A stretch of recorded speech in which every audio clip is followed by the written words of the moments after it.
Ruinous Effigy is a new exotic trace rifle that's been put into the game today, and it's definitely one of the most unique weapons in the game.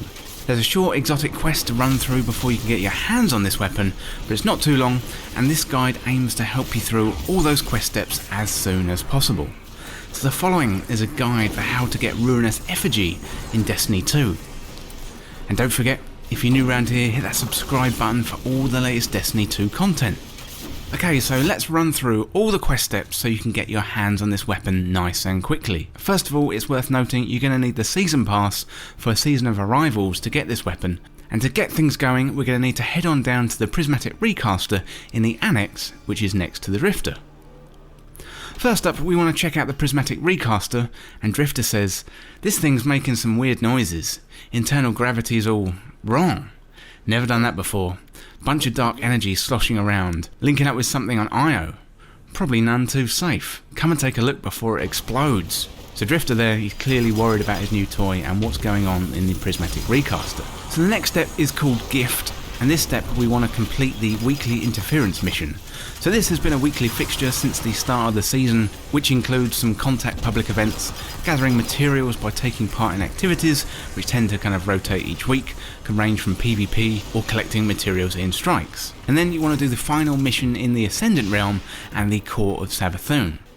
So this week we're getting a new location for contact, having been on Io for the past 4 weeks.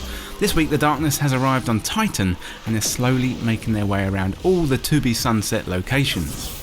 And Eris has got a little message for us. She says, "Savathûn will not hesitate to disrupt our progress.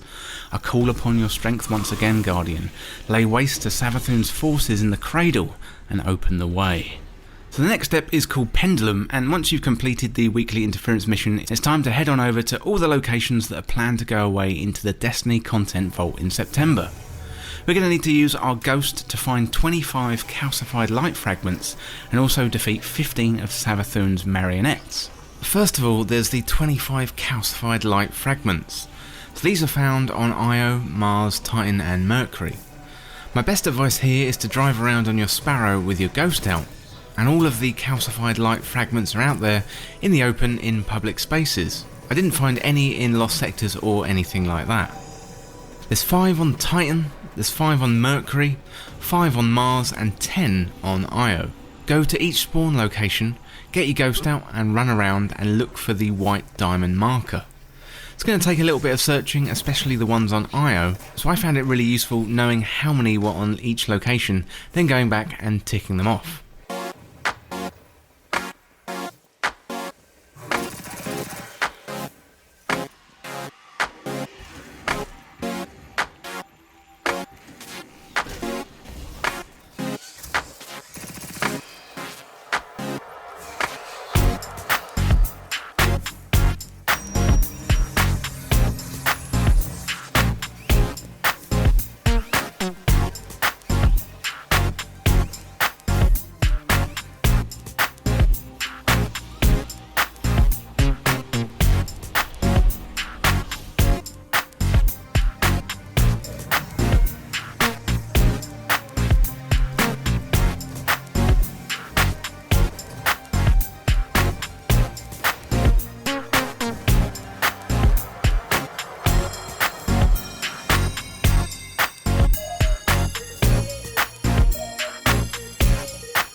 Next up, we're going to need to defeat 15 of Savathun's marionettes. So these do appear during the Contact public event. However, I found the best method of farming these was to go to the opposite side of the map to where the Contact public event was. So this week the Contact public event is on Titan, so I went to the rig and ran around and killed Taken. So the marionettes would spawn fairly regularly, so you want to kill 15 and then it's on to the next step of the quest. So Eris believes the pyramids offer a gift in a form that we will understand, weaponry, but the branch seethes with an unstable darkness. So there's another transmission from Eris saying, hidden chatter tells of an ancient light bubbling to the surface, coaxed forth by the pyramid's reshaping of our worlds. Furthermore, Savathun's scouts chase the pyramid like hungry dogs. She chains their will with ritual and spellcraft. Destroy them. Let the branch costume the marionette's bound essence and stabilise it by consuming calcified fragments. My incarnations will co-opt Savathun's binding ritual and link the pyramid's gift to you. The next step of the quest is called Feed, and we're going to need to complete a multi-part activity to power up the weapon. So this includes 25 precision multi-kills, 100 void kills and 18 completion points from Gambit or Reckoning. So these steps should be possible to complete at the same time, and I recommend going through tier 3 Reckoning runs to get this done as fast as possible. Gnawing Hunger, Recluse or Hammerhead would be good void weapons, and the Reckoning will throw hundreds of enemies at you to help you complete this step ASAP. If you haven't already unlocked Reckoning tiers 2 and 3, then you can head into Gambit, as invader kills or kills while invading will also grant more progress. So I found that 3 runs of tier 3 Reckoning did the job for me. I finished up the void kills in the Altar of Sorrow, then I went to the Whisper Room for thrall farming to finish off the multi-kills. I found in the Reckoning other people were getting the kills at the same time as me, so it wasn't as easy to get the multi-kills. It's much more efficient to go somewhere on your own, and the room with all the thrall in the Whisper mission on Io is absolutely perfect. So the branch, though tempered and bound, still has ravenous emptiness at its core. Find power on which it can feed. So we got another transmission from Eris here. We cannot deny the pyramid's power encased within this branch. With it bound through Savathun's magic and tempered in calcified light, we may safely unleash its potential. Exploit this. Let the branch feed upon the Taken, upon those linked to the darkness by worm or desperate promise, upon those with hearts of malice. From their ruin we will cast a new weapon. So really interesting stuff there, and with Eris mentioning that word malice in relation to a king or queen of the Taken, really interesting stuff. As you'll hopefully remember the touch of malice from Destiny 1, which we forged from defeating Oryx in the Taken King raid. So the final step is called Shape, and what we want to do here is head back to the Prismatic Recaster to claim the new exotic trace rifle. And the final message from Eris reads, Touch of Malice served as a blueprint for this weapon. It was crude, vicious, but what I've made for you here is a thing of beauty. It's a catalyst for change, and nothing it graces will ever remain the same. So head back to the Prismatic Recaster, pick up your exotic trace rifle, and congratulations, you now have one of the most unique weapons in the game. So now you've got the weapon, it's time to go and check it out and head out there into your favourite PvE or PvP activity and give it a go. And it's a whole lot of fun and really unique. Ruinous Effigy certainly looks to be a really unique weapon, and it sounds like the Darkness are trying to tempt us over to them by offering us gifts. And if that means sweet loot, then sign me up. This is an exotic trace rifle that essentially collapses enemies down into spheres, which can then be picked up and used as weapons. Together with the already unique Wither Horde, it looks like Bungie's weapon designers are certainly flexing their creativity this season. So before we look at the quest and what we need to do to complete before we get our hands on this weapon, let's check out some of the details of this unique trace rifle. So Ruinous Effigy has some really interesting perks, making it a really unique gun. First up, we've got Transmutation, so final blows with this weapon collapse victims into void transmutation spheres. Then we've got Evolution, so transmutation spheres you create can be picked up and wielded as weapons by you or your allies. They have light attacks, heavy attacks, and can guard and drain nearby combatants. It also has Hammerforged Rifling for that increase in range, Particle Repeater for an increase in stability, and Composite Stock for more stability and handling improvements. The stats on this weapon are really interesting too, so we've only got 8 for impact, 41 range, 66 for stability, 53 for handling, with a reload speed of 39. And it blasts out at 1,000 rounds per minute, and we've got 94 in the magazine. And no doubt it's got a low impact because we want to create those transmutation spheres to pick them up and then smash them into our enemies. So let me know what you think of the weapon down in the comments. How do you think it stacks up against other trace rifles? What did you think of the quest? And what do you think about the design of the weapon and those transmutation spheres? Well, that's it for this guide on how to get Ruinous Effigy in Destiny 2. And thank you so much for watching. For more Destiny 2 content like this, hit that subscribe button down below. Subscribe to This Week in Video Games. If you want to be notified the next time I upload, then hit that bell button too. To join the community, check out the Discord link in the description, or you can follow me on Twitter at TWIVG Podcast. If you enjoyed this video or found it useful, liking and sharing the video would really help me out. Otherwise, check out these other videos on the channel. Thanks again, I'll see you soon, and I'll leave you with some footage of me using the Ruinous Effigy in PvE.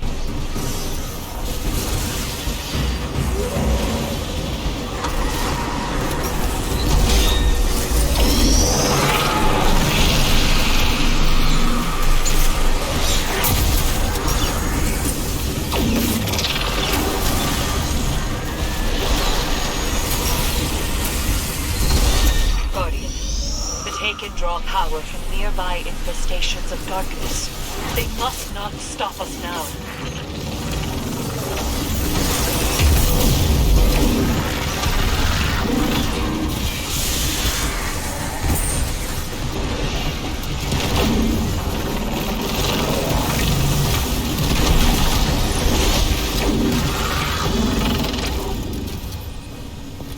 Commander, we've locked another signal down from the pyramids. Yes.